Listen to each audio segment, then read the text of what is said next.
Hey folks, and welcome to Sanderstead. I'm by the lovely All Saints Church here. I discovered on the Bourne Society website a planned walk that was put together by Joy Gadsby in 1997, and it meshes quite nicely with my particular walk that I did before. So there are some things that we didn't cover before that we will cover today. So what I'm going to do is start here, and then we're going to work ourselves over the road a little bit to the other graveyard, and then back over here and then follow the trail. Usual thing, the trail's online, so you can download it and follow it at your leisure. There are effectively two walks in one, a short version and a long version. I'm only doing the short version today. So let's get on our way. So the commentary says that the trail begins at the Lich Gate of the 13th century parish church of All Saints, and you're at a high point of North Downs, nearly 600 feet above sea level. So for context, we've got Selsdon that way, thank you. And the bus is going to let us go. Thank you very much. You're on camera. So this is the Sanderstead Parish Lower Churchyard. On a clear day you can see Canary Wharf. I thought we'd see a better view today, but very slightly hazy, so that's taking some of it out.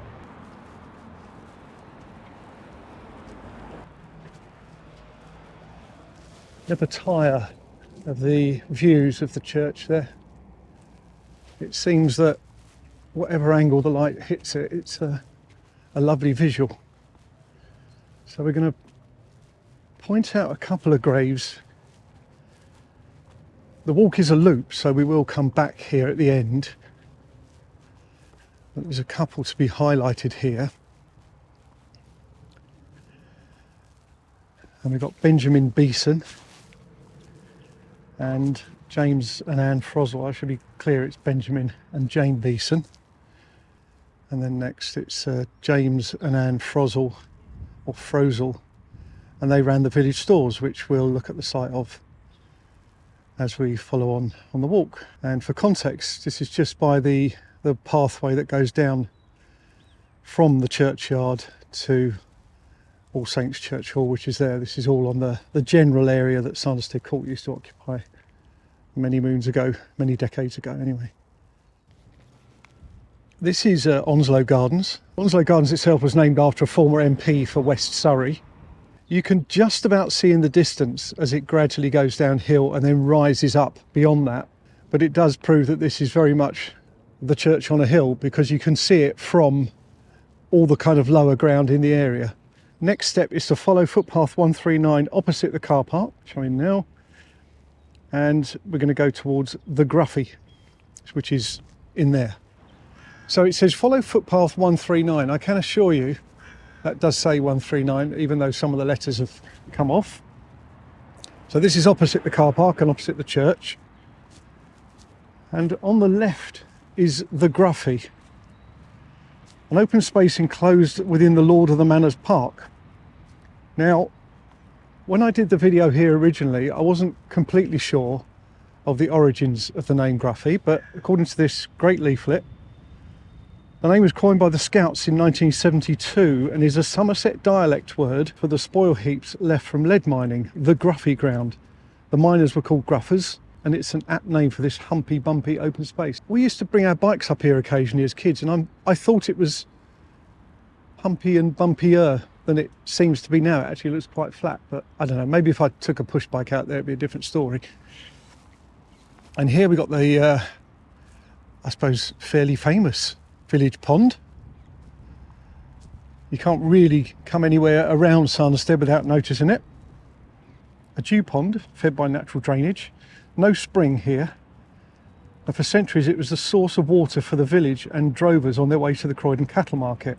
So I did a video a couple of years ago where we highlighted the site of the cattle market, Drovers Road at South Croydon, so this is a kind of connection to that. Rushes and other plants growing around the edge would have been a useful resource.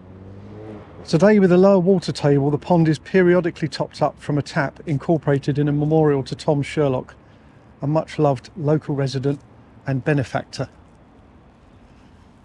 Now, I know that when I came here before, it was sort of July, August time, and there was some herons and coots and moorhens and all sorts, but It's a kind of quiet time from a nature perspective, so I'm sure they're going to return. Sign giving some information about what you might see. I'm pointing at the sun a little bit here. So yeah, lovely little pond here. So the next bit, we're going to cross over the Limpsfield Road with care, it says, which is the Limpsfield Road's an ancient trackway, and it lines up with quite a bit that I've actually covered in walks. So that's Rectory Court, and it was the site of the old rectory, and I managed to find an old photo, so I will kind of blend between old and new here just to give an idea of what it looked like. This has been around about since 70s, maybe early 70s perhaps, someone will correct me, but it was a junction before, and it was a bit of a nightmare, as you can imagine, trying to get across or around or through or whatever. Right, so we cross over the road and we're actually going to head down the side of that wall towards Rectory Park, and then round the corner to the next part of the walk. So the fairly famous Sanderstead sign a bit closer, and they've updated the dedications on the bottom. They've now got reference to Queen Elizabeth's reign from 1952 until she passed away in 2022. And I think they may have given it a lick of paint or replaced it, updated it since I was last here. But yeah, the very noticeable Sanderstead sign. Sanderstead, Surrey. Technically, it's South Croydon.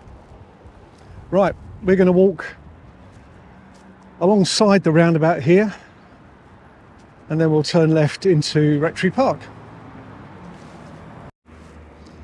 So all this particular area were the glebe lands allocated to the parson in days gone by, and as you often see, let the noisy car go by, as you often see, road names are referenced to the area that you're in. So that's Glebehurst, just coming off of Rectory Park.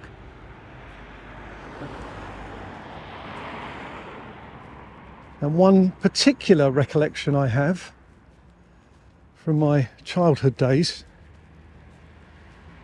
was the fact that my early experiences of the dentist's chair was at Sanderstead Clinic. And I probably haven't been there since I was a kid, thankfully. I mean, I've been to a dentist, but yes, I remember that well, Sanderstead Clinic. Rectory Park, and that's where it goes down the hill. So this is footpath 44L. So this footpath will take us to Sanderstead Recreation Ground. I think this might also be one of those that from time to time I think, I've never been down here before, even though I've lived in the area all my life, but normal view of Sanderstead Recreation Ground is as you go past in the car from Hamsey Green up to the roundabout. So the initial reaction is, it seems more of a slope than I first thought. But this is the back of the recreation ground. So we'll head along the path. This was once part of the farmlands attached to the White House. We'll see that on our way back. Lots of open space, a couple of football pitches. In the very distance you can see the shops, or parade of shops in Sanderstead, which we'll loop round to. Yeah, I'll pass on the gym stuff today. Let someone else have a go. Exit to the right along footpath 44M, and it says, admire the view from the end of Borrowdale Drive across to Mitchley Woods and Riddlesdown. Here you have fields and woods that have escaped the developer and gained a glimpse of what Sanderstead was like 100 years ago. Well, 127 years ago, but I get the gist. Ah, I see. Okay. Oh, what a beautiful viewpoint.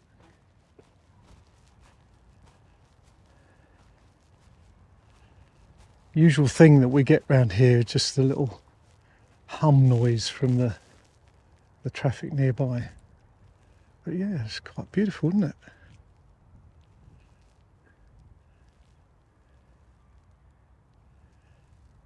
So Rectory Park is in front, going up the right, so up that way. And then Mitchley Hill straight ahead, Riddlesdown and that kind of thing over the top there. It's a shame it's hazy today. I mean, you still see the views, but I was hoping it would be a bit better. But it's still pleasant. I'd still rather be here than many other places. So yeah, a taste of what Sanderstead would have been like 100 years ago, minus housing and mobile phone mast and other stuff. Notice these concrete blocks and aha, they're not just concrete blocks. Needhams of Stockport. One to look at or look up. If I find anything out, I'll post some details on screen. Okay, we go back down path 44M, and then this is just where we've been, back onto the recreation ground, and then we turn right towards, well, it said in this leaflet the bowling green, and I did look up to see what happened to the bowls club, because I think it closed quite some time ago, pre-COVID. If someone's got any more detail on that, it'd be good to know. Just for my own interest, really. When did the bowls club close? So yeah, just heading in that direction. So there's a ball court that's free to use. Nice to see. And this would have been the bowling green.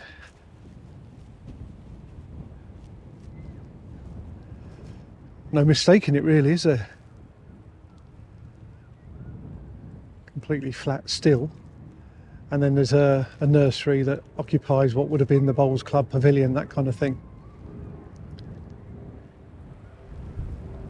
Right, oh, we might as well go on the path, because we head towards where the cars are parked and that exit, because there's a little bit more history over there. I mean, there's history everywhere, but it's quite interesting how the land falls away there. We sort of built up to this level area for the bowls, or what was the bowls, bowling, and then we're heading our way towards where the cars are parked now.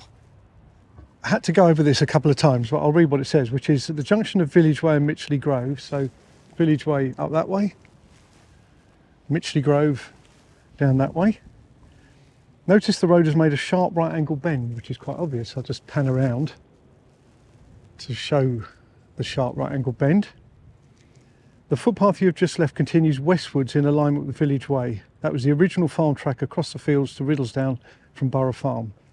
The best way I can represent this is by putting it on a map and animating what I mean, just to make it completely clear. It's important to highlight these old tracks, so hopefully that makes sense. Heading along Village Way now, and there's going to be a reference to something that doesn't exist anymore. I know that's what history is all about typically, but you'll get an understanding when we get there. So we continue east along Village Way, and it says, notice the piece of ancient hedgerow on your left. So that's something I didn't know until I looked this up. Ancient hedgerow all the way down Village Way. And on the right hand side is Ivy Cottages, built in 1869. At the back of those cottages, a detached building that was once a bakehouse. Now that clearly says Waitrose and Partners. But in 1997 it said, seen across the road are all that remains of the old farm buildings of Borough Farm. The middle section of what is now the Do-It-All store still retains the old grain hoist. Well, I'm sorry to report that it doesn't. There is a reference to it, which I'm going to highlight a bit more when we come back, because we kind of go along the road and then come back again. This is Ivy Cottages, dated at the top there from 1869, and the woodman's crest that you can see at the top are from the Atwood family, who were lords of the manor from 1618 all the way through to 1919. Let me carry on down the road, staying on this side. It says you will pass Mitchley Hill Chapel. Well, this was Mitchley Hill Chapel, now Sanderstead Evangelical Church, built in 1958.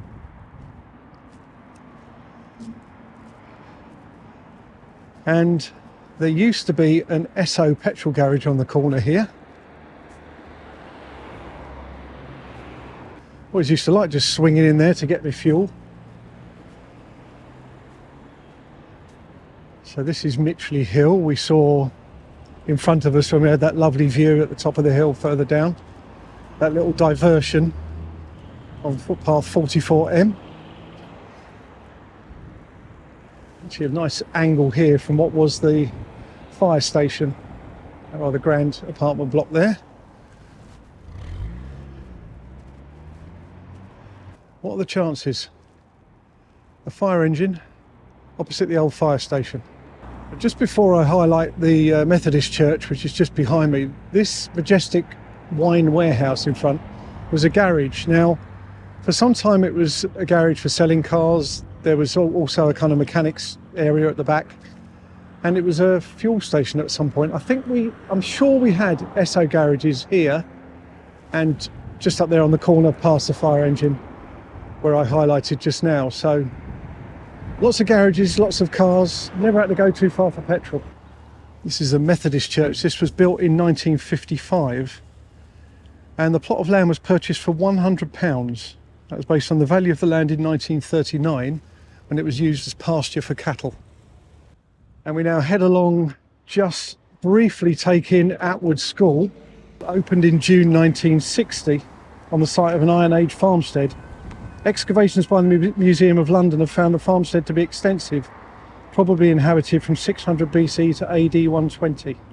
So just where we are now, the sort of Atwood School and Methodist Church area, this is the point where you would brake if you wanted to do the longer route. So you go up the side of Atwood School, around the fields, Tythe-Pitchell Lane area, cross over Kingswood and so on, back to here. The walk details say that this is the site of the old fire station. Built in 1936, closed in 1991 and demolished in 1997. It also says its future is uncertain at the time of preparation of this leaflet, but a planning application is pending for a block of flats. It's now a block of flats. Nice to be able to update it.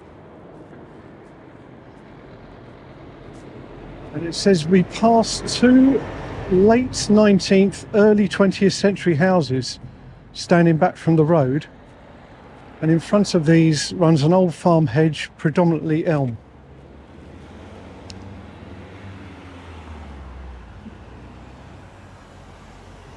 There's only one house there, and it doesn't appear to be a formal structured hedge. And then we've got the Cardinal Close development. So I'm suggesting one of them went when this was built. And another view of where the Esso garage was, top of Mitchley Hill, and the Evangelical Church, formerly Mitchley Hill Chapel. Quite a bit of history here, sort of back-to-back properties. Catholic Church of the Holy Family, and then the Old Smithy next door. So, we've got the church, and the Old Smithy's a wonderful building. It's a nice little sideways view. Now got the Old Forge Cafe as part of it, which I've not visited.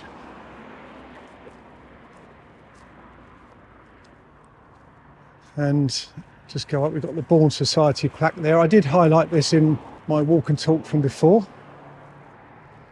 So this building built about 1740 and repaired in 1783. And something I didn't know from before, we've got the initials AW on the side there, standing for Atwood Wigsell, the lord of the manor at the time. The building is curiously constructed with a chalk and flint base and locally made narrow gauge bricks. Note the unusual shape of the roof. The property now belongs to the Roman Catholic Church of the Holy Family next door. In the front garden of the priest's house is the old tiring platform, once used by the blacksmith when fitting iron tyres to the wooden wheels. That's right there in the middle of the lawn. And that's in the house next door, to this wonderful building here. So that's the barley sculpture, and if you look closely, just inside, almost in the line of the wall as we look at it, there's some leafcutter ants.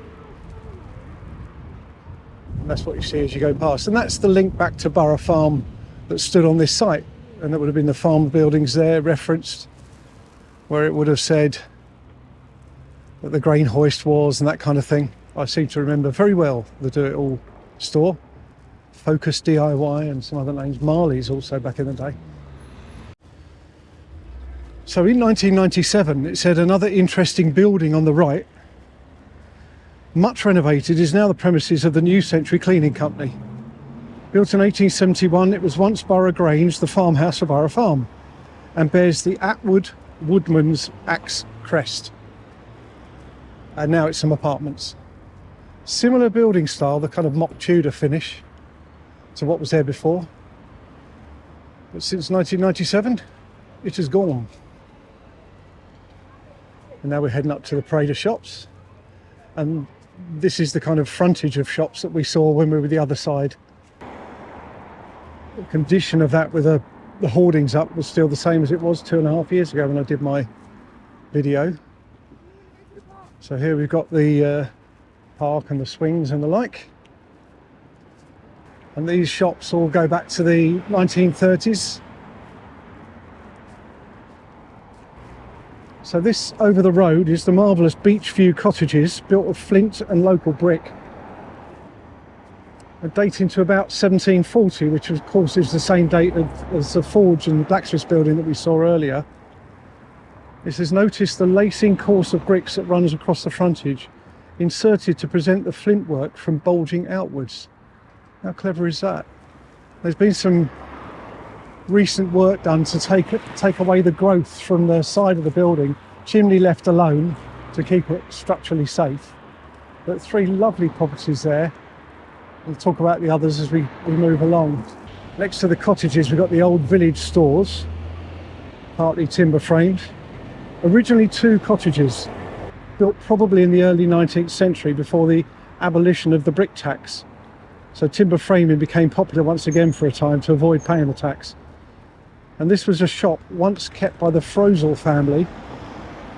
And as we saw right at the beginning, we saw their grave next to Benjamin Beeson's up at All Saints Church. Gresham Primary School, named after the first secular lord of the manor, Lord John Gresham. Built in 1875 from machine-made bricks. Notice intricate architecture and the coloured brick patterning, very fashionable about this time. And this building is now the dining room for the school, the modern 1936 buildings of which lie behind.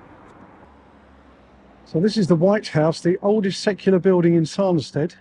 Front timber framed, early Tudor, but almost certainly built around a much earlier hall house. Building has been extended twice since, once in the 1700s and again in the 1950s. So they say it's virtually 3 houses in one. Originally a farmhouse, it was later the home of the Cowdrey family of cricketing fame. Samuel Cowdrey was appointed steward for the Atwood estate in 1869. And Sir Colin Cowdrey, who played cricket for Kent, MCC and England, is a direct descendant and often visited this house in his youth. From the 18th century until 1937, the front was covered with white stucco, hence its name. Lovely place, and yes, it really does go back a long way actually. It's quite a depth to that building. But beautiful, quite noticeable when, again, like many of these are when you come through Sanderstead. And then just a little kind of look back into the sun of the parade of shops at Sanderstead.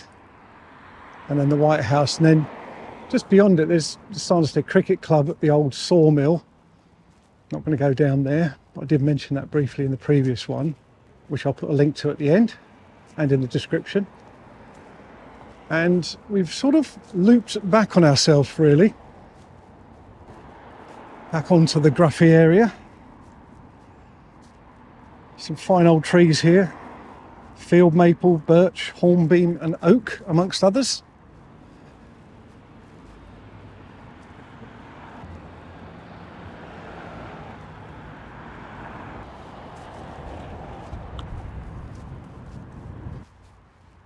Now, arriving back at All Saints, walk around the outside. It is said to be unlucky to walk anti-clockwise. So past the West End first, take in once again. Lovely view set against that lovely sky.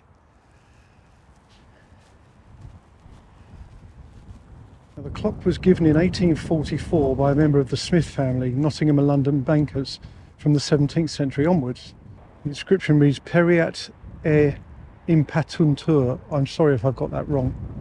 The hours perish and are laid to our account. One of the Smith family, Frances Dora, married the 13th Earl of Strathmore in 1853 and thus became great-grandmother of Queen Elizabeth II.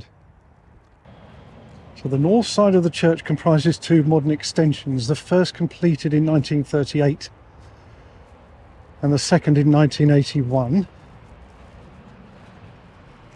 Walking my way round. Lovely flint there, set off against a nice light of the day.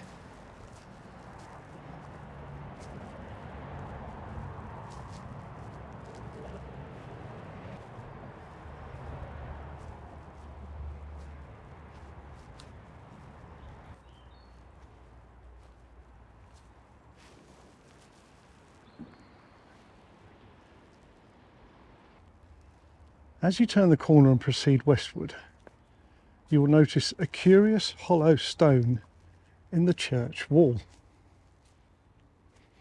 It is believed to be the head of an old stone coffin. So that's here.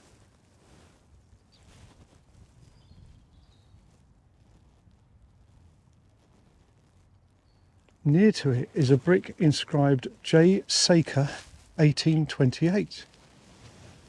So that's here.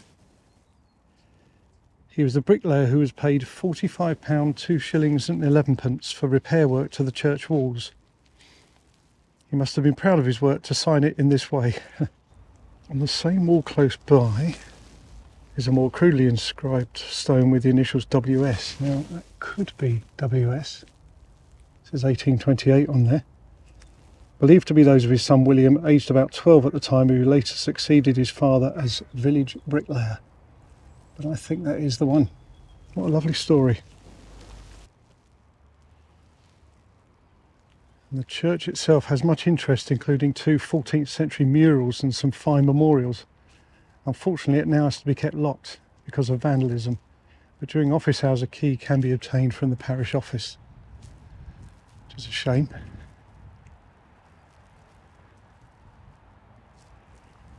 Beautiful.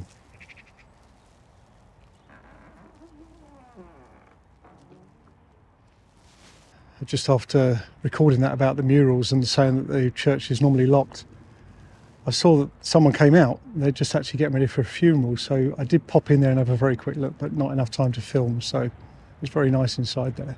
That's the end of Sanderstead Walk and Talk Revisited 2024 version. Hope you enjoyed it. I thought it meshed really well with what I'd covered before when I filmed it in July, August 2021. Please like and subscribe if you haven't already. Comment. There's a few things that might cause you to make a comment. I love getting the comments, so please feel free to tap away and provide any feedback, etc. And it just remains me to say, look after yourselves, and I'll see you in the next one.